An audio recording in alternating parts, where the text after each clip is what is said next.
आदरणीय उपराष्ट्रपति जी, आदरणीय स्पीकर महोदय, मंच पर विराजमान सभी वरिष्ठ महानुभाव और 140 करोड़ देशवासियों के प्रतिनिधि, सभी माननीय सांसदगण, आपको और देशवासियों को गणेश चतुर्थी की अनेक अनेक शुभकामनाएं।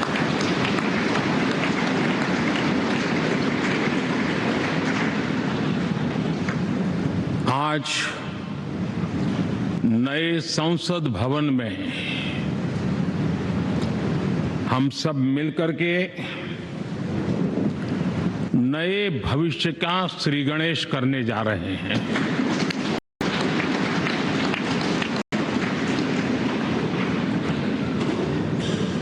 आज हम यहाँ विकसित भारत का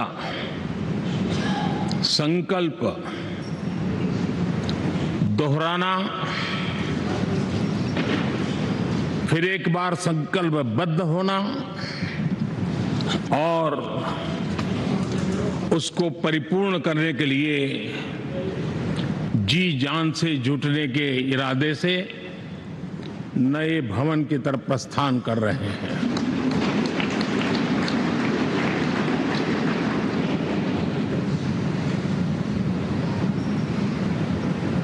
सम्माननीय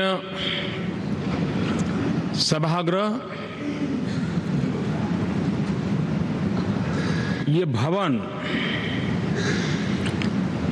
और उसमें भी ये सेंट्रल हॉल एक प्रकार से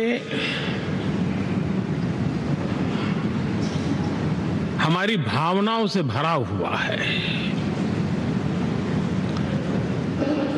हमें भावुक भी करता है और हमें हमारे कर्तव्य के लिए प्रेरित भी करता है। आजादी के पूर्व ये खंड एक प्रकार से लाइब्रेरी के रूप में इस्तेमाल होता था, लेकिन बाद में संविधान सभा की बैठकें यहाँ शुरू हुई और उन संविधान सभा की बैठकों के द्वारा गहन चर्चा विचारणा कर करके हमारा संविधान यहीं पर आकार लिया। यहीं पर 1947 में अंग्रेजी हुकूमत ने सत्ता हस्तांतरण किया, उस प्रक्रिया का भी साक्षी हमारा ये सेंट्रल हॉल है। इसी सेंट्रल हॉल में भारत के तिरंगे को अपनाया गया, हमारे राष्ट्रगान को अपनाया गया और ऐतिहासिक अवसरों पर आजादी के बाद भी सभी सरकारों के दरमियान अनेक अवसर आए जब दोनों सदनों ने मिलकर के यहाँ पर भारत के भाग्य को गढ़ने के पर विचार किया, सहमति बनाई और निर्णय भी किए। 1952 के बाद दुनिया के करीब 41 राष्ट्राध्यक्षों ने इस सेंट्रल हॉल में हमारे सभी माननीय सांसदों को संबोधित किया है।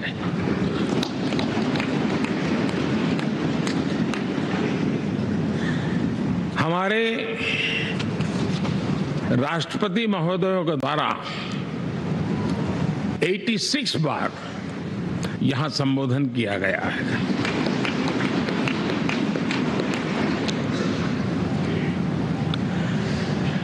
बीते 7 दशकों में जो भी साथी इन जिम्मेवारियों से गुजरे हैं, जिम्मेवारियों को संभाली है, अनेक कानूनों, अनेक संशोधन और अनेक सुधारों का हिस्सा रहे हैं। अभी तक लोकसभा और राज्यसभा ने मिलकर करीब करीब 4000 से अधिक कानून पास किए हैं।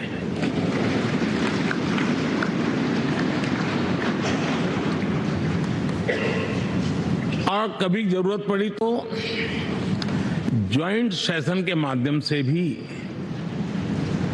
कानून पारित करने की दिशा में रणनीति बनानी पड़ी और उसके तहत भी दहेज रोकथाम कानून हो, बैंकिंग सर्विस कमीशन बिल हो, आतंक से लड़ने के लिए कानून हो, ये संयुक्त सत्र में पास किए गए हैं, इसी गृह में पास किए गए।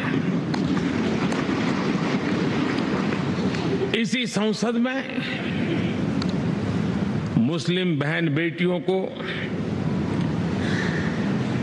न्याय की जो प्रतीक्षा थी, शाहबानो केस के कारण कुछ गाड़ी उल्टी पार्टी पर चढ़ गई थी, इसी सदन ने हमारी उस गलतियों को ठीक किया और 3 तलाक विरुद्ध कानून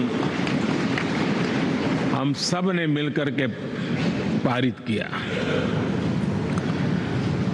संसद ने बीते वर्षों में ट्रांसजेंडर को न्याय देने वाले कानूनों का भी निर्माण किया। इसके माध्यम से हम ट्रांसजेंडर के प्रति सद्भाव और सम्मान के भाव के साथ उनको नौकरी, शिक्षा, स्वास्थ्य, बाकी जो सुविधाएं हैं एक गरिमा के साथ प्राप्त कर सके, इसकी दिशा में हम आगे बढ़े। हम सभी ने मिलकर हमारे दिव्यांग जनों के लिए भी उनकी जरूरतों को देखते हुए, उनके एस्पिरेशंस को देखते हुए ऐसे कानूनों का निर्माण किया जो उनके लिए उज्जवल भविष्य की गारंटी बन रहे हैं। आर्टिकल 370 हटाने से लेकर वो विषय ऐसा रहा जो शायद ही कोई दशक ऐसा होगा कि चर्चा न हुई हो, चिंता न हुई हो और मांग न हुई हो। आक्रोश भी व्यक्त हुआ, सभागृह में भी हुआ, सभागृह के बाहर भी हुआ, लेकिन हम सबका सौभाग्य है कि हमें सदन में आर्टिकल 370 से मुक्ति पाने का, अलगाववाद, आतंकवाद के खिलाफ लड़ाई लड़ने का एक बड़ा महत्वपूर्ण कदम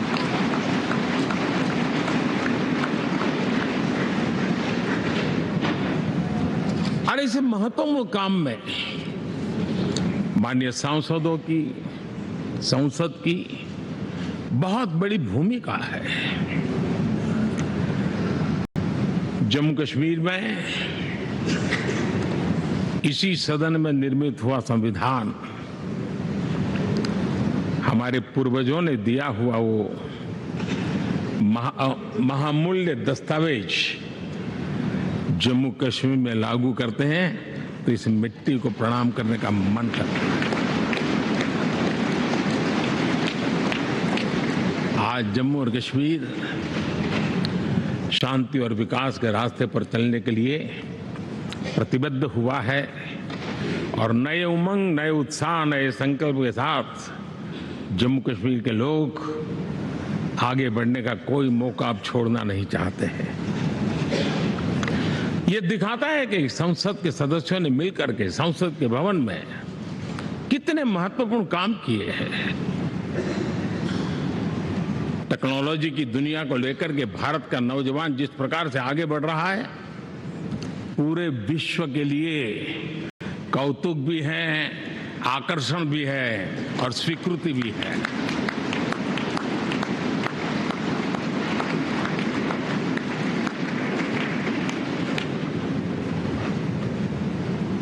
हम सब उस ऐसे कालखंड में हैं, मैं कहूंगा हम लोग एक भाग्यवान लोग हैं। ऐसी भाग्यवान समय में हमें कुछ दायित्व निभाने का अवसर आया है और हमारा सबसे बड़ा भाग्य है कि आज इंडियन एस्पिरेशंस उस ऊंचाई पर हैं जो शायद पिछले 1000 साल में नहीं रहे होंगे।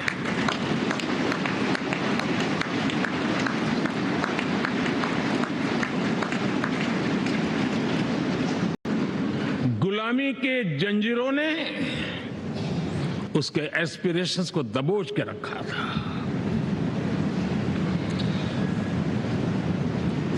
उसकी भावनाओं को तहस नहस कर दिया था। आजाद भारत में अपने सपने संजो रहा था, चुनौतियों से जूझ रहा था, लेकिन मिलकर के आज जहां पहुंचे हैं, अब वहां वो रुकना नहीं चाहता है। वो एस्पिरेशनल सोसाइटी के साथ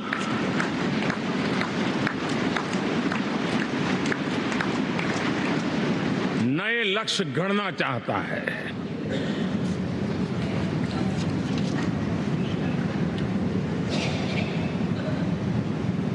जब एस्पिरेशन सोसाइटी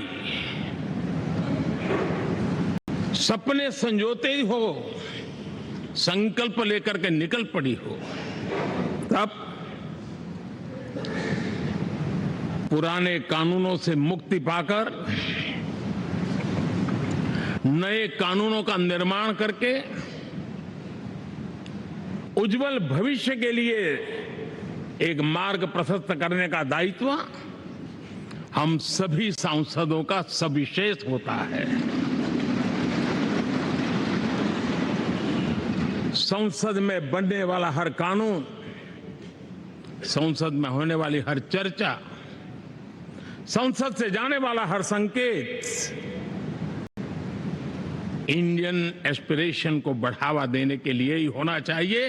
ये हम सबकी भावना भी है, कर्तव्य भी है और एक एक देशवासी की हमसे अपेक्षा भी है।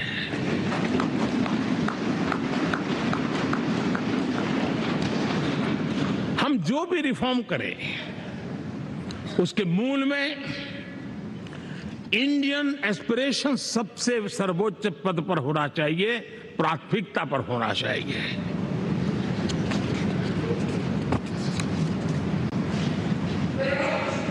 लेकिन मैं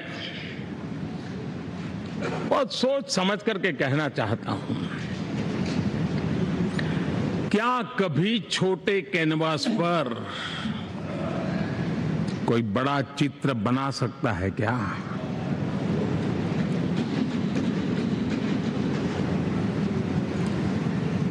जैसे छोटे कैनवास पर बड़ा चित्र नहीं बन सकता, वैसे हम भी अगर हमारे सोचने के कैनवास को बड़ा नहीं कर सकते तो भव्य भारत का चित्र भी हम नहीं अंकित कर सकते।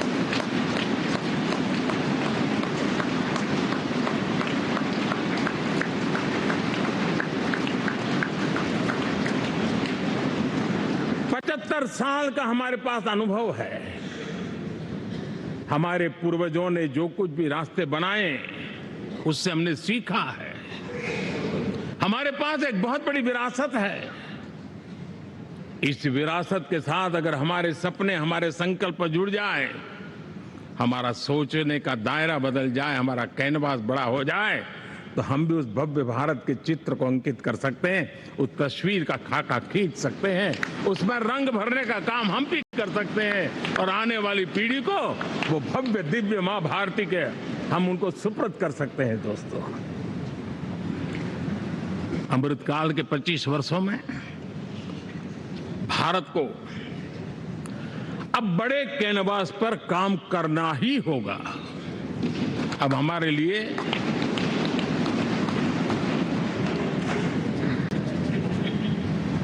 छोटी छोटी चीजों में उलझना, वो वक्त चला गया है। हमें आत्मनिर्भर भारत बनाने के लक्ष्य को सबसे पहले परिपूर्ण करना चाहिए और हमसे शुरुआत होती है, हर नागरिक से शुरुआत होती है। और आज दुनिया में भी एक समय ऐसा था कि लोग मुझे कहते थे, हमारे बड़े बड़े बुद्धिजीवी और अर्थशास्त्री लिखते थे कि मोदी आत्मनिर्भर की बात करता है तो मल्टीलेटरलिज्म के सामने चुनौती तो बन नहीं जाएगा, ग्लोबल इकोनॉमी के जमाने में ठीक तो नहीं होगा। लेकिन 5 साल के भीतर भीतर देखा, दुनिया भारत के आत्मनिर्भर मॉडल की चर्चा करने लग गई है।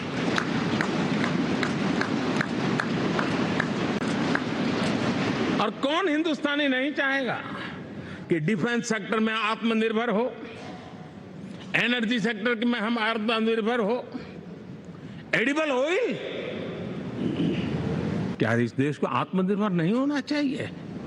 कृषि प्रधान देश हम कहते हैं, खाने का तेल क्या देश बाहर से लाएगा? बहुत समय की मांग है कि हमें आत्मनिर्भर भारत को संकल्प को पूरा करना, ये हम सबका दायित्व है। उसमें दल आड़े नहीं आते हैं, सिर्फ दिल चाहिए, देश के लिए चाहिए।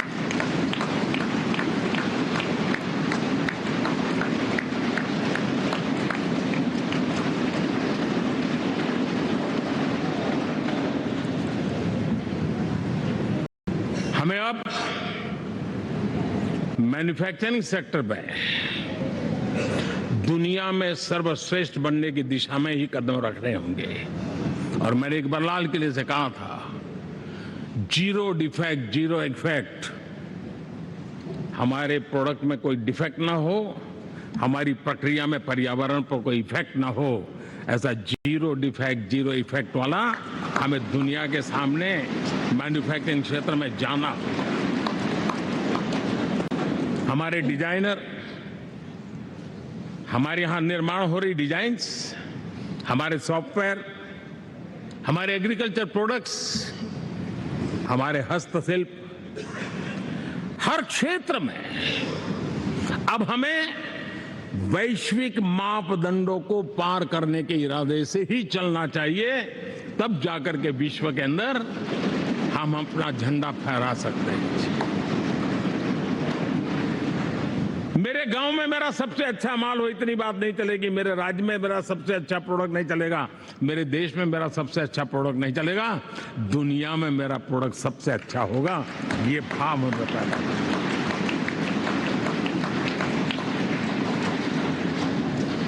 हमारी यूनिवर्सिटीज दुनिया के अंदर टॉप रैंकिंग में आए, अब इसमें हमें पीछे नहीं रहना है। हमारे शिक्षा जगत को नई नेशनल एजुकेशन पॉलिसी मिली है, एक खुलापन है, सर्व स्वीकृत बनी है, उसके सहारे अब हमें चल पाना है। और दुनिया के टॉप मोस्ट यूनिवर्सिटीज में अभी जब G20 में विश्व के मेहमान आए तो मैंने नालंदा की एक तस्वीर रखी थी वहां, और जब मैं दुनिया को कहता था 1500 साल पहले मेरे देश में दुनिया की उत्तम से उत्तम यूनिवर्सिटी हुआ करती थी, तो उन सुनते ही रह जाते थे। लेकिन हमें उसे प्रेरणा लेनी है, पर प्राप्त तो अभी करके रहना है, ये हमारा संकल्प होना चाहिए। आज हमारे देश का नौजवान खेल जगत के अंदर दुनिया में हमारी पहचान बना रहा है। टियर 2, टियर 3 सिटी से, गांव, गरीब परिवारों से, गांव से देश के नौजवान, देश की बेटे बेटियां आज खेलकूद के जगत जीवन में हमारा नाम रोशन कर रही है। लेकिन देश चाहता है और देश का संकल्प होना चाहिए कि अब खेलकूद के हर पोडियम पे हमारा तिरंगा भी लहराता होगा।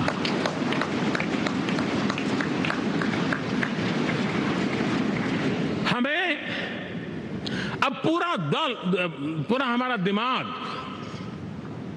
क्वालिटी पर फोकस करना ही होगा, ताकि हम विश्व की आशा अपेक्षाओं के अनुकूल और भारत के सामान्य मानव के जीवन में भी क्वालिटी ऑफ लाइफ के प्रति जो एस्पिरेशन बढ़ा है उसको हम एड्रेस कर पाए। और जैसे मैंने कहा कि हम भाग्यवान हैं कि हम उस समय काम कर रहे हैं जब समाज अपने आप एक एस्पिरेशनल सोसाइटी है। हमारा और भी एक भाग्य है कि हम उस समय हैं जब हिंदुस्तान युवा देश है। हम दुनिया में सबसे ज्यादा जन आबादी वाला तो देश बने ही हैं, लेकिन सबसे बड़ी आबादी उसमें भी सबसे युवा ये पहली बार हुआ है।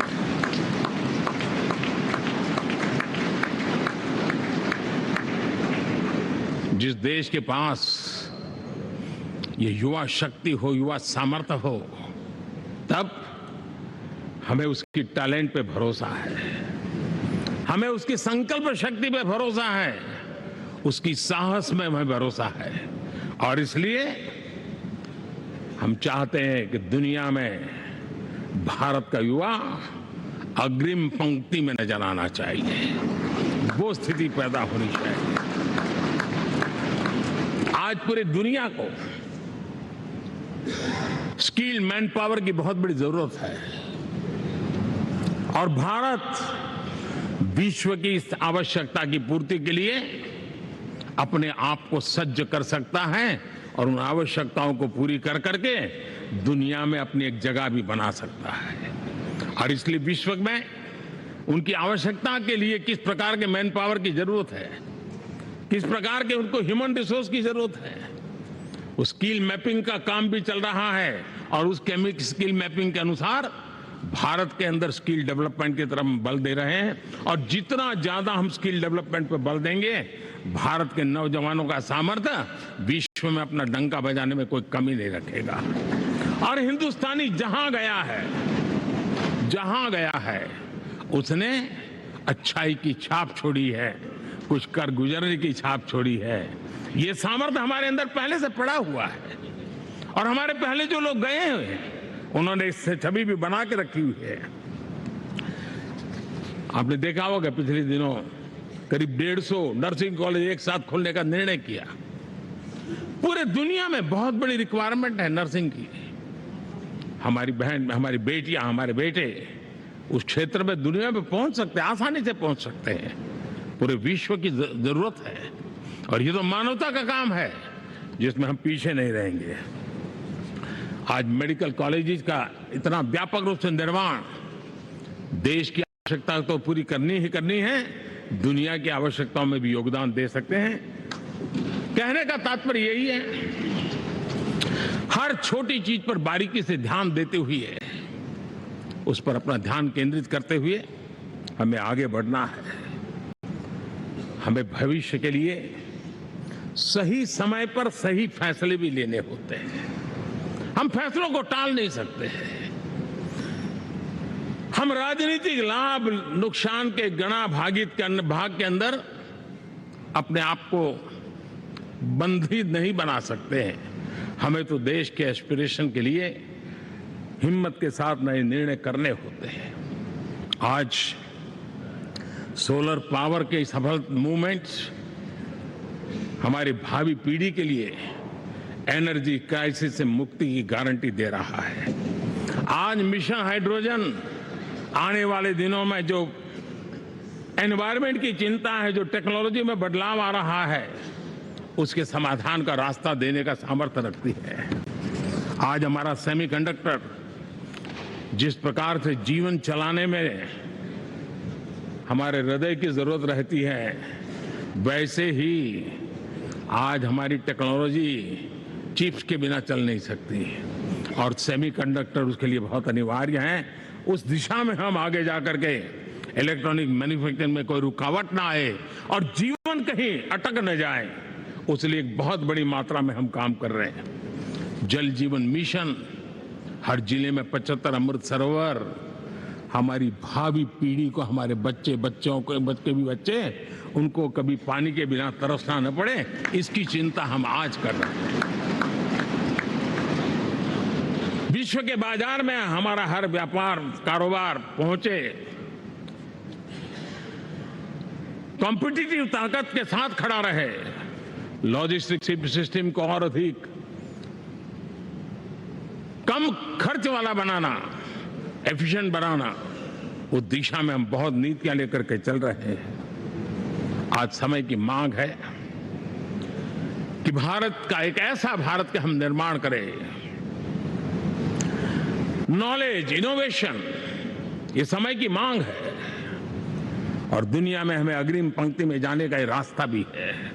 और इसीलिए पिछले हमने समय नेशनल एजुकेशन पॉलिसी के साथ साथ टेक्नोलॉजी के बढ़ावे के लिए हमने रिसर्च और इनोवेशन का एक कानून भी पारित किया है, ताकि हमारे देश के नौजवानों को इस इनोवेशन के और चंद्रयान 3 की सफलता के बाद देश के नौजवानों के मन में विज्ञान की तरफ आकर्षण बढ़ रहा है। हमें मौका गंवाना नहीं है। हमारी युवा पीढ़ी को हमने रिसर्च और इनोवेशन के लिए पूरे अवसर देने हैं और इस इकोसिस्टम को बनाने के लिए हमने एक उज्जवल भविष्य के निर्माण की नींव रखी है। आदरणीय बंधुगण, सामाजिक न्याय ये हमारी पहली शर्त है। बिना सामाजिक न्याय, बिना संतुलन, बिना समभाव, बिना समत्व हम इच्छित परिणामों को घर के भीतर प्राप्त नहीं कर सकते हैं। लेकिन सामाजिक न्याय की चर्चा बहुत सीमित बन के रह गई। हमें उसको व्यापक रूप में देखना होगा। हम किसी गरीब को कोई सुविधा दें, किसी समाज में दबे कुचले व्यक्ति को कोई सुविधा दें, वो तो सामाजिक न्याय की एक प्रक्रिया है। लेकिन उसके घर तक पक्की सड़क बन जाए ना, वो भी सामाजिक न्याय के लिए उसको मजबूती देती है। उसके घर के नजदीक में बच्चों के लिए अगर स्कूल खुल जाए तो वो भी उसको सामाजिक न्याय की मजबूती देती है। उसको बिना खर्च अगर आरोग्य में समय की जरूरत पड़े वो मिले, तब जाकर के सामाजिक न्याय की मजबूती मिलती है। और इसलिए जिस प्रकार से समाज व्यवस्था में सामाजिक न्याय जरूरत है, वैसा ही राष्ट्र व्यवस्था में सामाजिक न्याय की आवश्यकता है। अब देश का कोई हिस्सा पीछे रह जाए, अविकसित रह जाए, ये भी सामाजिक न्याय के खिलाफ है। दुर्भाग्य से देश का पूर्वी इलाका, भारत का पूर्वी भाग जो समृद्धि से भरा हुआ है, लेकिन वहां के नौजवानों को रोजगार के लिए दूसरे इलाके में जाना पड़ रहा है। ये स्थिति हमें बदलनी है। हमारे देश के उस पूर्वी भाग को, इलाका को समृद्ध बना करके सामाजिक न्याय की मजबूती भी हमने देनी है। असंतुलित विकास, शरीर कितना भी स्वस्थ क्यों न हो, लेकिन एक उंगली को भी अगर लकवा मार गया है तो शरीर स्वस्थ नहीं माना जाता है। भारत कितना ही समृद्ध हो, लेकिन कोई अंग उसका दुर्बल रह जाए तो भारत समृद्धि में पीछे है, मानना पड़ेगा। और इसलिए हम सर्वांगीण विकास के पक्ष में, सामाजिक न्याय की उस ऊंचाई को प्राप्त करने के पक्ष में, दिशा में हमें आगे बढ़ना है। चाहे पूर्वी भारत हो, चाहे नॉर्थ ईस्ट हो, हमें उन चीजों को प्राप्त करना। और इसीलिए जो रणनीति कितनी सफल हुई है, 100 एस्पिरेशनल डिस्ट्रिक्ट पर विशेष काम किया, नौजवान अफसरों को लगाया गया, एक स्ट्रेटेजी बनाई गई। आज दुनिया उस मॉडल की चर्चा कर रही है और आज 100 डिस्ट्रिक्ट देश के कोने कोने में जो पीछे माने जाते थे, उसको बोझ मान लिया गया था। आज स्थिति ये बनी है कि 100 डिस्ट्रिक्ट अपने अपने राज्य में लीड कर रहे हैं, राज्य की एवरेज से भी ऊपर जा रहे हैं। और इस सफलता को देख करके, सामाजिक न्याय की इस भावना को मजबूत करते हुए 100 डिस्ट्रिक्ट में से आगे बढ़ करके अब जमीनी स्तर पर ले जाने के लिए 500 ब्लॉक तक उनको एस्पिरेशनल डिस्ट्रिक्ट ब्लॉक के नाते आइडेंटिफाई करके उसको मजबूती करने देने का काम चल रहा है।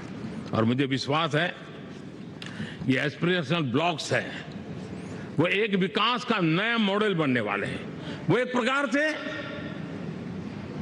देश के विकास के एक नए ऊर्जा केंद्र बनने की संभावना रखते हैं और उस दिशा में भी हम आगे बढ़ रहे हैं। माननीय सांसदगण, आज विश्व की नजर भारत पर है। शीत युद्ध के समय हमारी पहचान कूटनिरपेक्ष देश के रूप में रही। उस समय की जो जरूरत थी, उसके जो लाभ होने थे, उस समय से हम गुजरे हैं। लेकिन अब भारत का स्थान कुछ और बना है और इसलिए उस समय कूटनिरपेक्ष की अवस्था आवश्यक होगी। आज हम उस नीति को लेकर के चल रहे हैं, जिस नीति को अगर हमें पहचानना है तो विश्व मित्र के रूप में हम आगे बढ़ रहे हैं। हम दुनिया से मित्रता कर रहे हैं, दुनिया हमारे में मित्र खोज रही है। ये शायद विश्व में एक भारत ने और दूरी नहीं, हो सके उतनी निकटता, उस रास्ते पर चल करके भी हम अपने विश्व मित्र के रूप में भाव आज सफलतापूर्वक आगे बढ़ा रहे हैं। और मुझे लगता है कि इसका लाभ आज भारत को हो रहा है। भारत आज दुनिया के लिए एक स्टेबल सप्लाई चेन के रूप में उभर रहा है और आज विश्व की ये जरूरत है और उस आवश्यकता की पूर्ति करने का काम G20 में भारत ग्लोबल साउथ के आवाज बनकर के उभरा है। ये बीज G20 समिट में जो बीज बोया गया है, मेरे देशवासी आने वाले समय देखेंगे कि वो ऐसा वटवृक्ष बनने वाला है, ऐसा वटवृक्ष बनने वाला है, विश्वास का ऐसा वटवृक्ष बनने वाला है जिसकी साया में आने वाली पीढ़ियां सदियों तक एक गर्व के साथ अपना सीना तान करके खड़ी रहेगी। ये मुझे विश्वास है।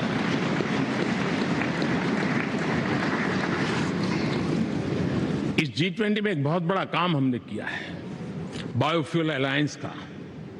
हम विश्व के नेतृत्व करते रहे, दिशा दे रहे हैं और विश्व को बायोफ्यूल अलायंस में दुनिया के सभी देश देखते ही देखते उसकी सदस्यता ले रहे थे और एक बहुत बड़ा आंदोलन खड़ा होने जा रहा है और जिसका नेतृत्व ये हमारा भारत कर रहा है।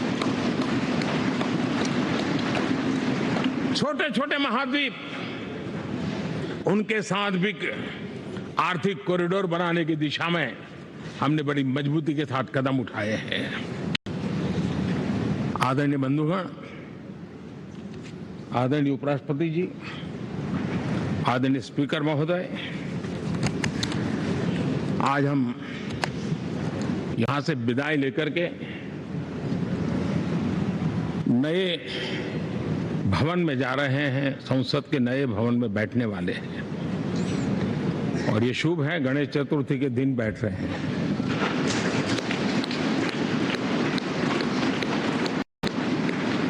लेकिन मैं आप दोनों महानुभावों को एक प्रार्थना कर रहा हूं, एक विचार आपके सामने रख रहा हूं। मैं आशा करता हूं कि आप दोनों मिलकर के उस विचार पर जहां भी जरूरत पड़े मंथन करके कुछ निर्णय अवश्य कीजिए। और मेरी प्रार्थना है, मेरा सुझाव है कि अब हम जब नए सदन में जा रहे हैं तब इसकी गरिमा कभी भी कम नहीं होनी चाहिए।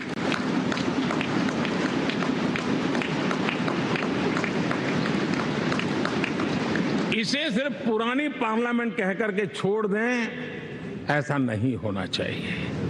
और इसलिए मेरी प्रार्थना है कि भविष्य में अगर आप सहमति दे दोनों महानुभाव, तो इसको संविधान सदन के रूप में जाना जाए।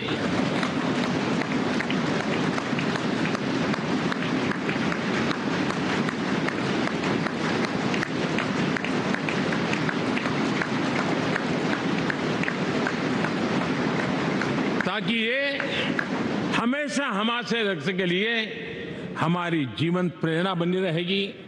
और जब संविधान सदन कहेंगे तब उन महापुरुषों का याद भी उसके साथ जुड़ जाएगी जो कभी संविधान सभा में यहाँ बैठा करते थे, गणमान्य महापुरुष बैठा करते थे। और इसलिए भावी पीढ़ी को ये तोहफा भी देने का अवसर हमें जाने नहीं देना चाहिए।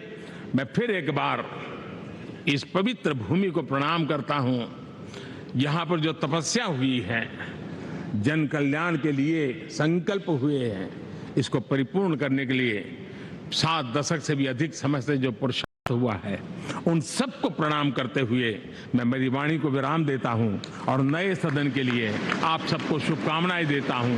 बहुत बहुत धन्यवाद।